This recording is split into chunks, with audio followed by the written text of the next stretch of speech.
네, 먼저 하나님께 감사드리고 잘 인도해 주신 우리 김경환 담임 목사님께 진심으로 감사를 드립니다. 안녕하세요. 저는 인천으로 이사 온 지 2달 조금 넘은 따끈따끈한 인천 사람 김소영입니다.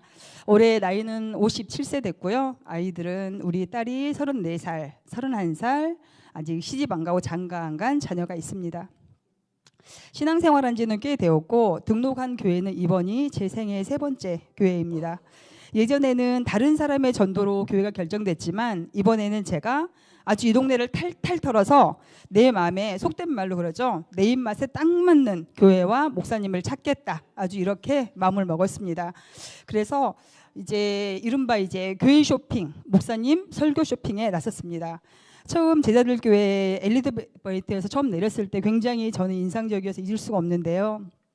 권사님들이신지 통성기도 소리가 들렸는데 굉장히 가슴이 뭉클했어요. 예전에 어떤 교회에서 예배를 위해서 목사님 설교 말씀을 위해서 이렇게 칸칸이 두고 예배 기도를 하신다고 권사님들이 장로님들이 그 말씀도 굉장히 도전을 받았었는데 교회 딱 들어서니까 막 그 기도 소리가 들려서 뭐지? 이 교회 살아있나 보다 이런 생각을 하면서 뭉클했었습니다. 그래서 자리에 앉았는데 그날 찬양이 정말 너무 제 마음 같았어요.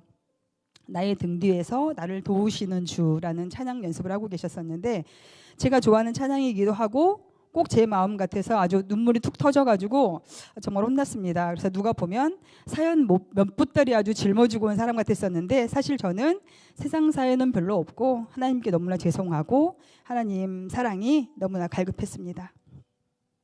교회에는 담임 목사님이 젊으셔서 그런지 청년들이 많았습니다.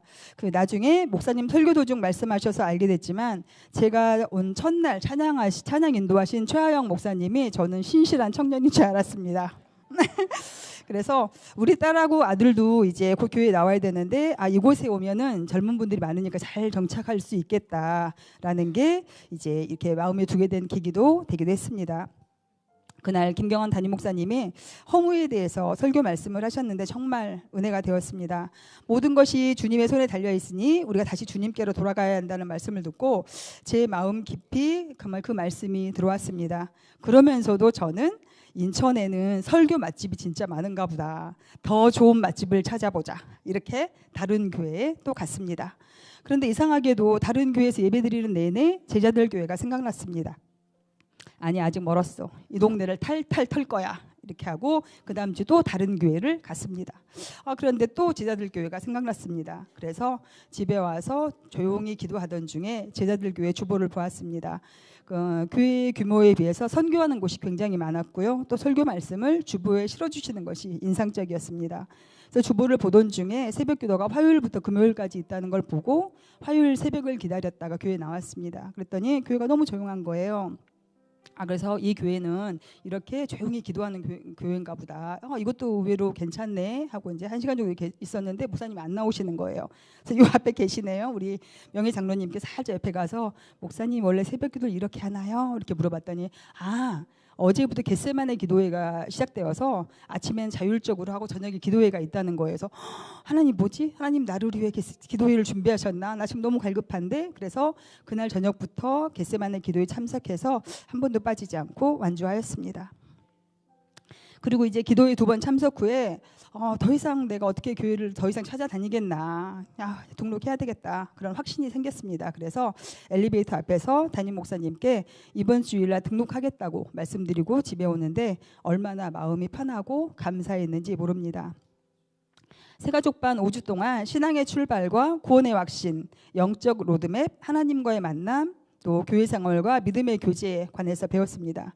신앙생활은 오래지만 제 믿음의 기초를 새롭게 세울 수 있었던 유익하고 참 은혜로운 시간이었습니다.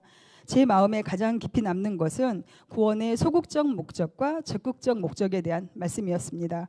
돌이켜보면 저는 정말 부끄럽죠.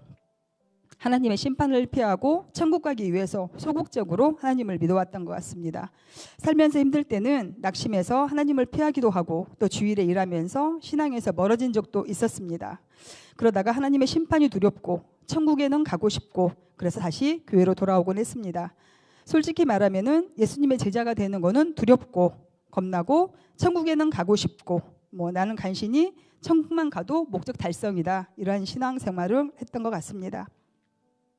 그런데 이번에 5주 과정 공부를 통해서 구원받는 데서 그치는 것이 아니라 예수님의 제자가 되어 살아가는 적극적인 목적이 있다는 것을 깨달았습니다. 그래서 좀 두려운 마음이 그래서 나를 하나님이 제자들 교회로 부르셨나? 또 이런 생각을 해보기도 했습니다. 그리고 제가 제 동생, 남동생이죠. 동생이어봤자 하나밖에 없는데요. 김유비 성도를 전도했습니다. 동생은 그동안 저를 따라서 다닌 교회 경력이 타의 추정을 불허합니다. 30년 됐어요.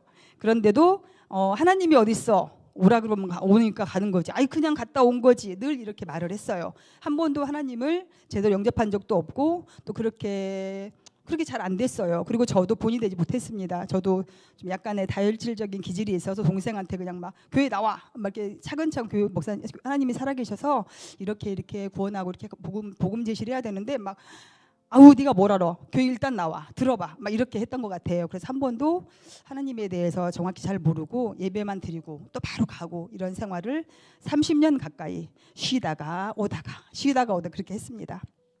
그래서 제가 그 동생한테 지난번에 목사님 만나고 이제 교육을 받았다 그래요. 그래서 집에 왔길래 바로 물어봤어요. 너 지금 죽으면 천국 가냐? 이렇게 했더니 딴 때 같으면은 천국이 어딨어? 막 이러는데 이러는 거예요. 그때 조금 많이 놀랐어요. 그래서 뭐지? 그래서 그러고 아이고 할렐루야 하나님 감사합니다 이렇게 얘기했죠. 그리고 동생도 말하기를 누나 이 교회는 뭔가 다르다. 목사님이 뭔가 다르다 이렇게 얘기를 하더라고요. 그 모습을 보면서 하나님께 정말 감사했고 30년 동안 제가 방치해버렸고 녹슬어버린 제 동생을 사랑으로 이끌어주신 우리 김경환 담임 목사님께 정말 감사했습니다.